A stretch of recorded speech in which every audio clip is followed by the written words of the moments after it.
तो hello guys, hello मित्रों, hello friends, what ever it is. आजकल तो मोदी जी भी फ्रेंड्स फ्रेंड्स बोल रहे हैं भाई। खैर, मौसम बढ़िया हो रहा है। बारिश हो रही है।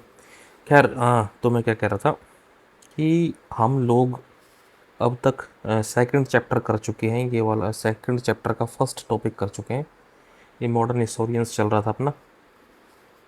इसका ये कॉलोनियलिस्ट व्यू और कंट्रीब्यूशन जो ये ख़त्म हो चुका है। अब हम लोग करेंगे नेशनलिस्ट अप्रोच एंड कंट्रीब्यूशन। जैसा कि हमने बताया पिछले सेशन में, ये बात की थी कि जो ईस्ट इंडिया कंपनी या फिर ब्रिटिशर्स के हिस्टोरियंस थे, उन्होंने हिस्ट्री को इस तरीके से लिखा कि वो जस्टिफाई कर पाए कि ईस्ट इंडिया कंपनी का जो रूल है वो इंडिया के अंदर वैलिड है। उस चीज़ की जस्टिफिकेशन दे रहे थे ईस्ट इंडिया कंपनी के जो हिस्टोरियंस थे वो। ठीक, मतलब जो हिस्टोरियंस ब्रिटिशर्स थे वो ऐसा कह रहे थे, वेस्टर्न हिस्टोरियंस की ये बात थी। लेकिन अब हम हिस्ट्री को पढ़ने की कोशिश करेंगे नेशनलिस्ट अप्रोच से, कि मेरे यहाँ के लोग, मेरे इस कंट्री के लोग किस किस तरह से हिस्ट्री को देखेंगे और क्या समझ में आएगा उनको। मतलब कि हाँ भाई, क्या सच में ऐसा है कि इंडियंस कभी अपने आप को रूल करने के लायक थे? क्या सच में ही ऐसा है कि इंडियंस ने कभी इस चीज़ पर ध्यान दिया ही नहीं कि इस टाइम कंट्री में क्या होना चाहिए, बल्कि वो हमेशा स्पिरिचुअल चीज़ों के बारे में सोचते रहे? इस चीज़ के बारे में हम लोग इस चीज़ अभी बात करेंगे नेशनलिस्ट अप्रोच एंड कॉन्ट्रीब्यूशन में।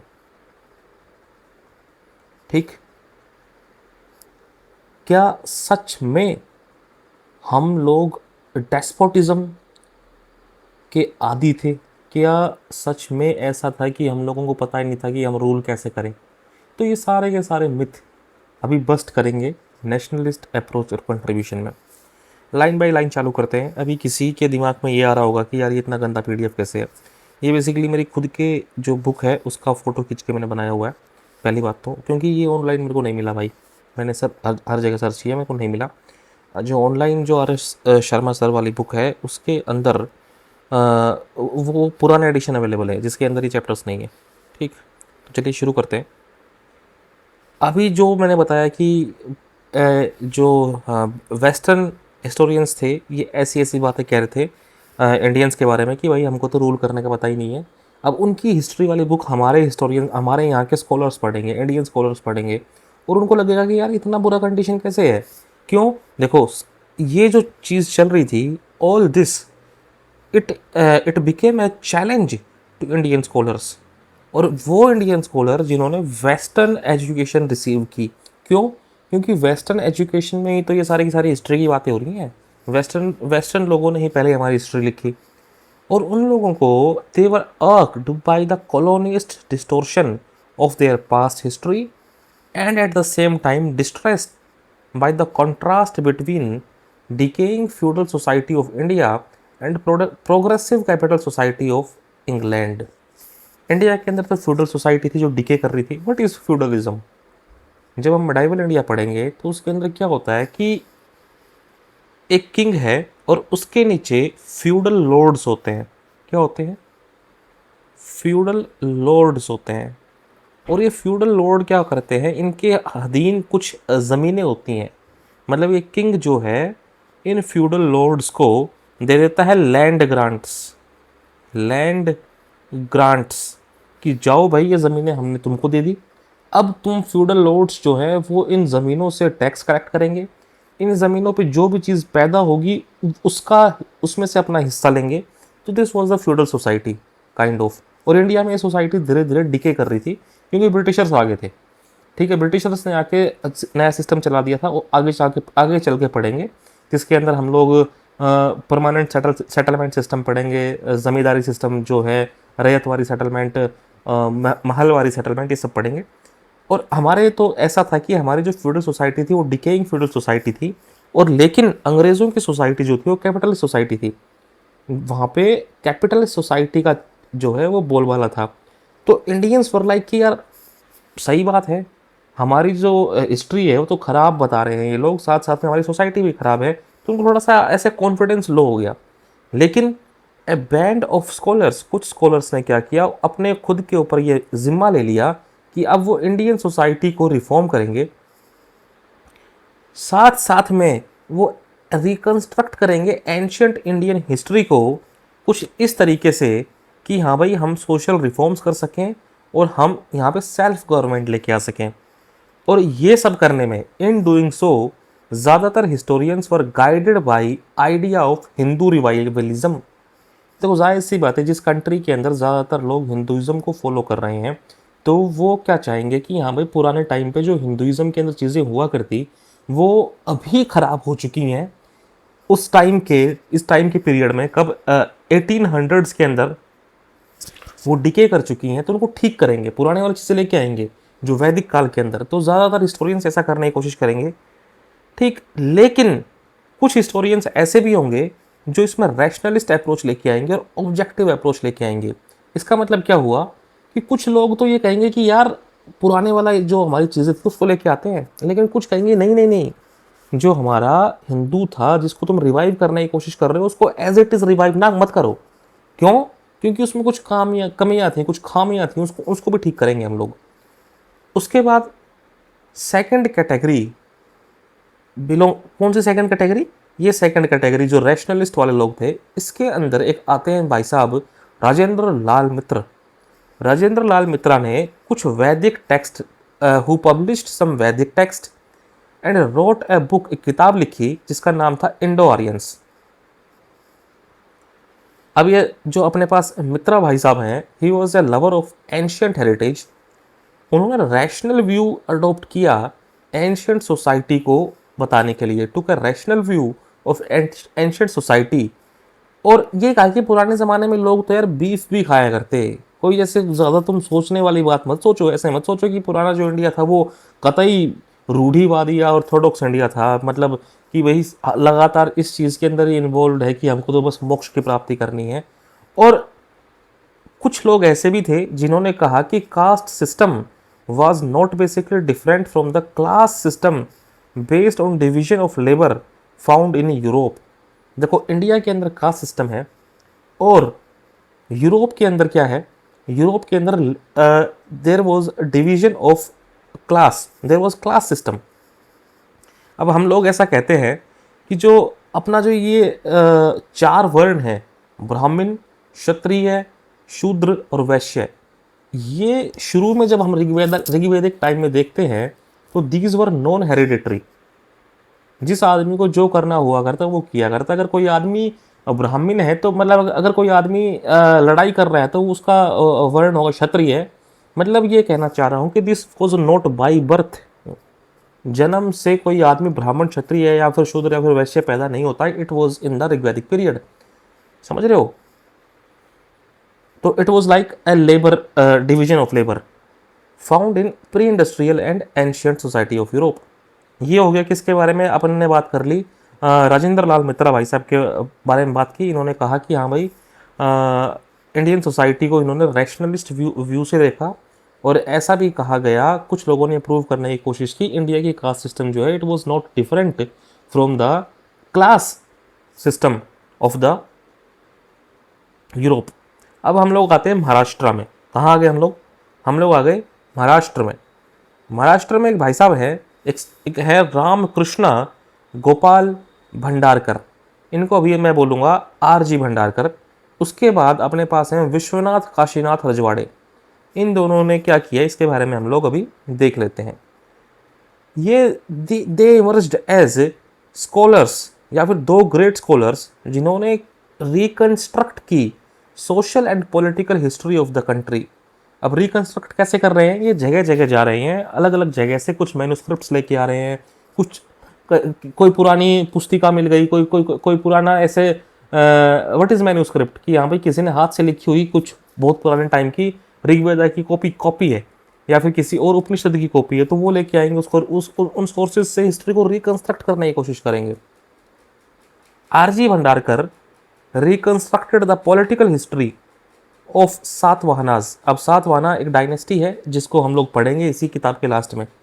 तो आरजी भंडारकर ने क्या किया? सातवाहनाज की पॉलिटिकल हिस्ट्री को रिकंस्ट्रक्ट किया and history of Vaishnavism and other sects, इसको भी रिकंस्ट्रक्ट किया। आरजी भंडारकर भाई साहब क्या थे? आरजी भंडारकर वॉज ए यार मेरे को पेन चूज़ करने में कन्फ्यूजन हो रहा है। खैर ठीक है, अब मेरे को समझ में नहीं आता कौन सा पेन चूज़ करूँ कि कौन सा रंग ऐसे मज़ेदार होगा। अब आरजी भंडारकर एक अच्छे खासे सोशल रिफॉर्मर थे। हिज रिसर्चेज, इनके रिसर्चेज के थ्रू इन्होंने एडवोकेट क्या किया, इन्होंने कहा कि भाई विडो मैरिज करवानी चाहिए, सोशल रिफॉर्म कर रहे हैं ना, और कहा कि जो कास्ट सिस्टम है ना और ये चाइल्ड मैरिज, इसको हटाओ यार, ये सब बकवास की बातें हैं। ठीक, फिर आता है अपने पास अगले जो है वी के रजवाड़े। वी के रजवाड़े ने क्या किया, ये गए जगह जगह पे, विलेज टू विलेज महाराष्ट्र के अंदर, और जाके इन्होंने सर्च की संस्कृत की मैन्युस्क्रिप्ट्स को and sources of Maratha history, और जो भी इनको ये मैन्युस्क्रिप्ट मिली और मराठा हिस्ट्री के जो सोर्स मिले, इन्होंने इन सबको जोड़ा और पब्लिश कर दिया एज इट इज, ज्यों की त्यों। It was published in 20 volumes, 22 volumes, मतलब इन्होंने इसमें कुछ लिखा नहीं। He was not a kind of कि ऐसा नहीं कि बहुत तगड़े राइटर है, इन्होंने गए जैसे कि मैं गया कि मैं किसी के घर में कोई बुक पढ़ी है वो पुराने टाइम की, मेरे को दे देना, ठीक, अब मैं उसको पब्लिश करवा दूंगा। ही डिड नॉट राइट मच, इन्होंने कुछ ज़्यादा लिखा नहीं, but the history of institution of marriage, marriage के बारे में बात करते हैं इन 1926। ठीक, और इनकी जो ये मैरिज है, मतलब इनकी मैरिज नहीं, इनकी जो बुक है आज की डेट में भी एक अच्छा खासा एक क्लासिकल टेक्स्ट के तौर पे मानी जाती है। ठीक है, अब आगे चलते हैं। पांडुरंग वामन काणे, कौन है Pandurang Vaman Kane? He was a great Sanskritist wedded to social reform. Sanskrit के भाई साहब बहुत तगड़े फॉलोवर थे, सोशल रिफॉर्म करना इनका काम था। साथ साथ में continued the tradition of scholarship. अब यहाँ पे स्कॉलरशिप का मतलब ये नहीं है कि यार तुमको स्कूल से कॉलेज से स्कॉलरशिप मिल रही है, मतलब इन्होंने इस चीज़ के अंदर अपनी जो स्टडीज़ है उसको तैयार रखा, उसको जारी रखा, continued the tradition of scholarship. ठीक है, अपनी अपने अपनी पढ़ाई को जारी रखा। ठीक, इन्होंने अच्छा खासा, देखो इनका जो एक काम है, इनकी जो एक राइटिंग है, इसका नाम है हिस्ट्री ऑफ धर्मशास्त्रा। किसने लिखी है? पांडुरंग वामन काने ने लिखी हिस्ट्री ऑफ धर्मशास्त्रा। इसको 5 वॉल्यूम्स में पब्लिश किया गया इन द 20th सेंचुरी। ये बेसिकली एक एंशियंट सोशल लॉज और कस्टम्स का इंसाइक्लोपीडिया है। हिस्ट्री ऑफ धर्मशास्त्रा क्या है, एक बार खुद बोल के देखो जोर जोर से। मैं I am repeating things again and again ताकि चीज़ दिमाग में घुसे। 3-4 बार मैं बोल लूँगा, 3-4 बार तुम्हारे दिमाग में जाएगी, समझ रहे हो? तो वो दिमाग में सेटल होने की कोशिश करेगी। इसके बाद एक बार तुम दोबारा बुक पढ़ोगे, उसके बाद एक बार मॉक्स लगाओगे, उसके बाद एक बार बुक की रीडिंग दोबारा होगी। तो ये थोड़ा स्लो प्रोसेस है, लेकिन चीज़ ऐसी होगी कि हाँ भाई मज़ा आ गया, कि भाई हमको मज़ा चाहिए। आलू डाला सोना निकाला, आलू डाला सोना निकाला। ठीक है। It enables us to make a study of social process in ancient India. क्या किया? पांडुराम वामन काणे ने लिखी हिस्ट्री ऑफ धर्मशास्त्रा, जो कि कितने भी वॉल्यूम्स में पब्लिश हुई है उससे मेरे को मतलब नहीं है, लेकिन जब इस हिस्ट्री से अपने को क्या पता लगता है कि हाँ भाई अपने एंशियंट टाइम में सोशल प्रोसेसेस कैसे हुए। ठीक है, सोशल प्रोसेसेस कैसे हुए, इतनी सी बात थी। अच्छा, इसकी ओपेसिटी बढ़ा दो तो मैं ठीक कल रहेगा।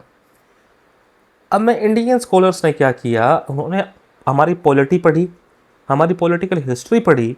अब ये पॉलिटी और पॉलिटिकल हिस्ट्री पढ़ने का जो मेन उद्देश्य था, ये दिखाने का था कि भाई इंडियंस के पास में भी एक्सपर्टीज है एडमिनिस्ट्रेशन की। भाई जो तुम ईस्ट इंडियन जो लोग हो, तुम हमको ये कह रहे हो ना कि हमने कभी, हमको पता नहीं कि एडमिनिस्ट्रेशन कैसे करना है, रूल कैसे करना है। ऐसा नहीं है। हम जो हम अब देखो, तुम हमारी हिस्ट्री को ढंग से पढ़ोगे तो पता लगेगा। ठीक है, अब ये जो पॉलिटिकल हिस्ट्री का जो क्रेडिट है, ये जाता है देवदत्त रामकृष्ण भंडारकर। उन्होंने बुक्स पब्लिश की किसके ऊपर? अशोका के ऊपर, and on the ancient Indian political institutions के ऊपर। अब अशोक एक ऐसे राजा थे, जैसा कि हमने पढ़ा फर्स्ट चैप्टर में, कि भाई उन्होंने पूरा इंडिया यूनिफाई कर दिया था।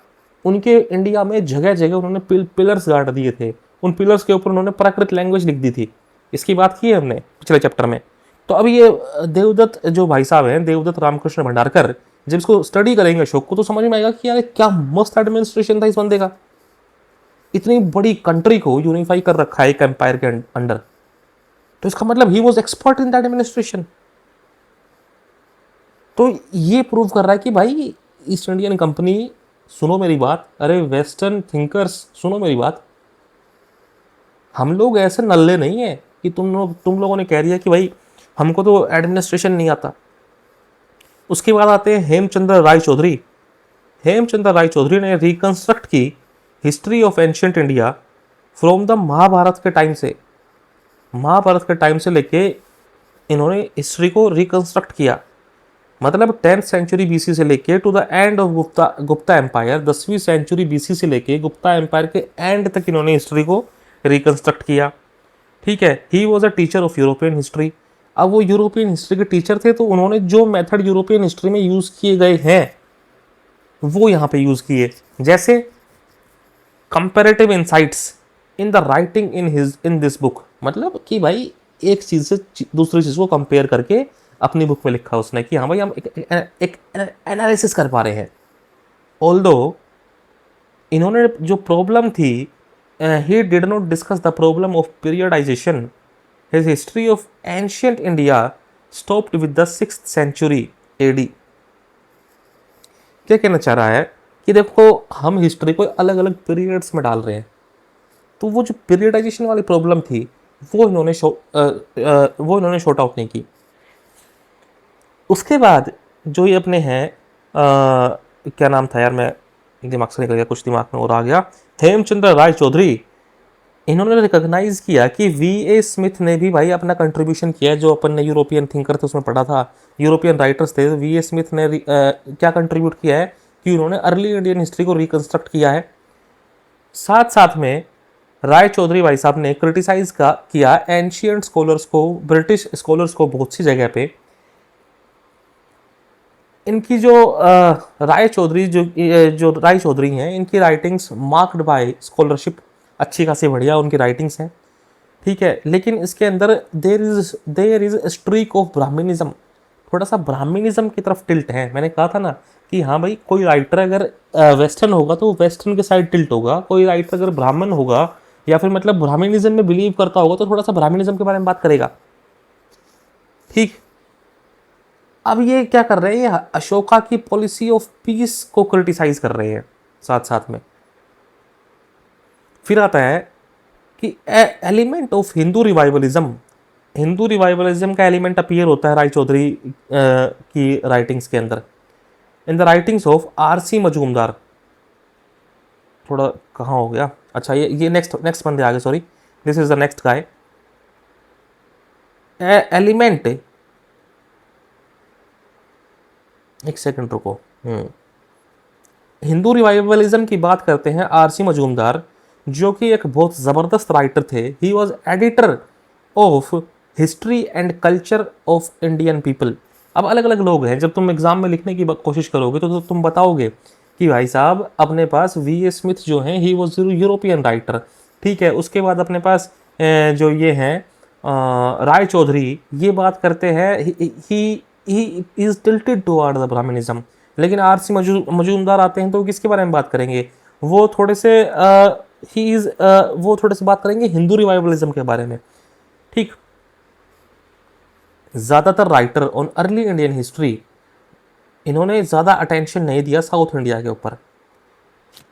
अब एक राइटर हैं जिनका नाम है के.ए. नीलकंठा शास्त्री, ये खुद एक साउथ इंडिया के बंदे थे। ही was A historian of south India. South India के होने के बाद भी इन्होंने साउथ इंडिया पे ज़्यादा ध्यान नहीं दिया, इन्होंने नॉर्थ इंडिया पे ध्यान दिया, और इनकी बुक का नाम था ancient history of ancient India. मेरा गला दुख रहा है इसलिए मैं कंसंट्रेट नहीं कर पा रहा। खैर एनीवेज, ये वाला पार्ट तो ख़त्म करेंगे अपन। This was more than rectified, लेकिन उसके बाद अपने पास के नीलकंठा ने एक बुक लिखी है हिस्ट्री ऑफ साउथ इंडिया, उसमें इस चीज़ को दिक्कत कर दी, मतलब उसमें इस दिक्कत को ठीक कर दिया। ठीक है, हिज स्टाइल स्टर्स, इनकी जो स्टाइल है वो थोड़ी रूड है, लेकिन उसके बाद भी कतई फ्लूइड है, कतई लूसिड है, कि समझ में आती है। थोड़ी रूड है लेकिन कतई फ्लूइड है। ये अपने फैक्ट्स कहाँ से उठाते हैं, राय चौधरी भाई साहब से उठाते हैं। However general observations on nature of polity and society in South India are questioned by several scholars. Nilakanta ने एम्फेसाइज किया सुप्रीमेसी ऑफ ब्राह्मण्स। नीलकंठा ने क्या कहा कि जो ब्राह्मण्स हैं वो सुप्रीम है, और हाईलाइट किया कि there was highlighted the harmony that prevailed in earlier Indian society. ठीक, अब ये जो अपने पास शास्त्री साहब हैं नीलकंठ शास्त्री, इनके अंडर बहुत से रिसर्च हुए। रिसर्च मोनोग्राफ का मतलब क्या होता है कि हाँ भाई this is like research paper, ठीक, on the dynastic history of south India. इतनी सी बात हो गई। अब आता है 1960 के अंदर। 19 देखो, हो सकता है अभी ये चीज़ बोरिंग लग रही हो, but this is the main base. बहुत बार आएगा कि हाँ भाई किस आदमी ने किस तरीके से हिस्ट्री लिखी, ये बहुत बार आएगा कि हाँ भाई आप एनालाइज करो कि हिस्ट्री राइटिंग के अंदर क्या क्या इशू हैं, ठीक है। इस हिस्ट्री जो लिखी गई है वो बायस्ड है। इस टाइप के क्वेश्चन जब मेंस में पूछेगा ना तो यही डालने पड़ेंगे उठा उठा के कि भाई साउथ इंडिया का बंदा है, वो साउथ इंडिया की जब हिस्ट्री, जब वो इंडिया की हिस्ट्री लिखता है तो साउथ इंडिया की हिस्ट्री मिस कर देता है एक बार में, लेकिन उसके बाद वो फिर दोबारा हिस्ट्री लिखता है तो हाँ भाई उस टाइम वो साउथ इंडिया की हिस्ट्री पे ध्यान देता है कि हाँ भाई एक बंदा है जो राय चौधरी भाई साहब हैं, वो ब्राह्मणिज्म की तरफ टिल्टेड है। जब वेस्टर्न लोग हिस्ट्री लिख रहे हैं तो भाई वो उस तरफ टिल्टेड है, तो हिस्ट्री जो है वो कभी भी अनबायस्ड नहीं होगी। इस चीज़ से हमको ये समझ में आता है। तो ये थोड़ा सा लग रहा होगा कि हाँ भाई फैक्चुअल पार्ट है कि भाई क्या बातें चल रही हैं, याद होंगी नहीं होंगी, ये याद करनी नहीं है भाई। जब 4-5 बार की रीडिंग हो जाएगी ना तब ये लगेगा कि हाँ भाई, हाँ, कि हाँ भाई ये अपने आप पेन से आपके पन्ने पे उतर रही हैं। अब until 1960 political history attracted largest number of Indian scholars. अब क्या हुआ कि 1960 तक आते आते अच्छे खासे इंडियन स्कॉलर्स ने पॉलिटिकल हिस्ट्री के बारे में बात की। अब कुछ ऐसे होंगे जिन्होंने, जैसे कि मैं महाराष्ट्र का हूँ, मतलब let us assume writer is from the Maharashtra, तो वो वहाँ की हिस्ट्री को ग्लोरीफाई करेगा। ऐसे ही अगर मैं हरियाणा का हूँ तो मैं मेरे हरियाणा की हिस्ट्री को ग्लोरीफाई करूँगा। तो उन्होंने ग्लोरीफाई किया the history of their respective region on dynastic lines, कि भाई मराठा हैं, मराठा पैदा हुए थे मेरे यहाँ, तो भाई नहीं नहीं राजपूत पैदा हुए थे राजस्थान में, भाई राजस्थान तो बहुत ज़बरदस्त लोग। तो ऐसा लिखा है, लिखेंगे यार, खुद के बारे में बखान करने की आदत तो हर इंसान की होती है ना। और हम लोग रिक्लेम कर रहे हैं, हम लोग यूँ कह रहे हैं ब्रिटिशर्स को कि यार हम भी तो कुछ लोग हैं। तुम क्या सोच रहे हो कि तुम लोगों ने ही सब कुछ रूल किया है, तुमको ही पता है रूल करने का, तुमको ही पता है एडमिनिस्ट्रेशन करने का। नहीं, ऐसा नहीं है, हमने भी रूल किया है। अब दोज हु रोट हिस्ट्री, अब कुछ लोग हैं जिन्होंने पैन इंडिया लेवल पे हिस्ट्री लिखी, they were inspired by the idea of nationalism. अब कुछ लोग क्या कह रहा है, कुछ लोगों ने रीजनल लेवल पे हिस्ट्री लिखी, कुछ लोग आएंगे कि पूरे इंडिया लेवल पे हिस्ट्री लिख रहे हैं। तो ये अब कोई आदमी इंडिया लेवल पे हिस्ट्री क्यों लिखेगा, वो उसके दिमाग में ये है कि हाँ भाई ये मेरा कंट्री, ये मेरा पूरा नेशन है, ये पूरा मेरा देश है। जब तक मेरे पास देश का दिमाग में एक आइडिया नहीं आएगा ना, तब तक मैं नेशनल लेवल पे हिस्ट्री नहीं लिख सकता। और अगर मैं नेशनल लेवल पे हिस्ट्री लिख रहा हूँ तो this history will inculcate a spirit of nationalism in people. लोगों को समझ में आएगा कि हाँ भाई ये पूरा बड़ा देश है, ये इस देश के हम सब निवासी हैं, सब सिटीजन हैं। तो कुछ लोग आएंगे, क्या करेंगे, वो नेशनलिज्म के आइडिया से इंस्पायर होकर हिस्ट्री लिखेंगे, ठीक। इसके बाद जो V.S. स्मिथ हैं, इसके बारे में हमने बात की थी कि इन्होंने अपनी किताब के अंदर 1/3 पार्ट तो अलेक्जेंडर के इन्वेजन के ऊपर डिवोट कर दिया था। इंडियन स्कॉलर्स ने इस चीज़ को बहुत कम स्पेस दिया, बल्कि इन्होंने इस चीज़ पे स्ट्रेस दिया कि there was a dialogue between Porus and Alexander. देखो होता क्या है, Porus was a king from the Jammu and Kashmir area वाले, जम्मू एंड कश्मीर के एरिया के आसपास के अंदर ही वॉज ए किंग। और इनकी लड़ाई होती है किसके पास, किसके साथ, अलेक्जेंडर के साथ। और पोरस जो है वो हार जाता है, और उसके बाद अलेक्जेंडर की जो आर्मी है वो कहती है अब हम इंडिया में आगे प्रोसीड नहीं करेंगे, इंडिया में प्रोसीड नहीं करेंगे, क्योंकि ऐसा मानते हैं कि भाई पोरस जो है उसने अच्छी खासी कुटाई की होगी अलेक्जेंडर की। तो वहाँ की जो आर्मी है उनको लगा होगा कि अब आगे जाएंगे, आगे तो भाई बहुत बड़े राजा बैठे हैं, नंद राजा बैठे हैं, ठीक है, धनानंद बैठे हैं, तो अब वो क्या करेंगे, उनके पास तो भाई बहुत ज़्यादा संख्या में वो हैं, हाथी वाथी हैं, तो वो हमको मार देंगे। दूसरी बात क्या हुआ है कि अलेक्जेंडर ने कभी भी डिफीट कि जिस भी राजा ने उससे लड़ाई की थी उस हर राजा को मारा है जान से, ठीक है। लेकिन ये ऐसा पहला इंस्टेंस हुआ था कि अलेक्जेंडर ने पोरस को मारा नहीं, उसको माफ़ कर दिया लड़ाई के बाद।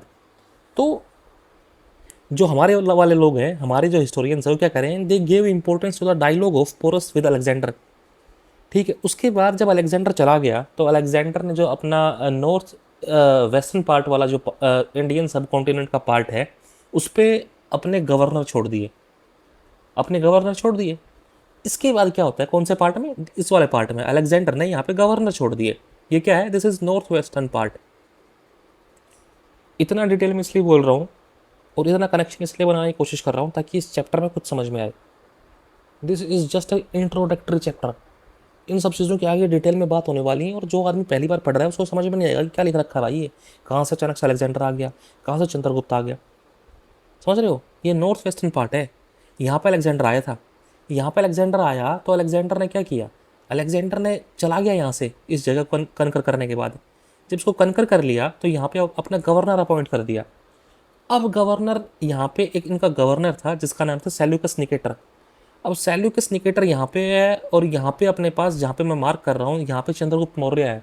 चंद्रगुप्त मौर्य ने यहाँ पे अटैक कर दिया सेल्यूकस निकेटर पे और लिबरेट करवा लिया north western India from Seleucus. तो ये बात कहना चाह रहा है ये, Mauryas liberation of north western India from Seleucus. इसके बाद सेल्यूकस ने क्या किया, सेल्यूकस ने अपनी जो लड़की थी उसकी शादी करवा दी चंद्रगुप्त के साथ।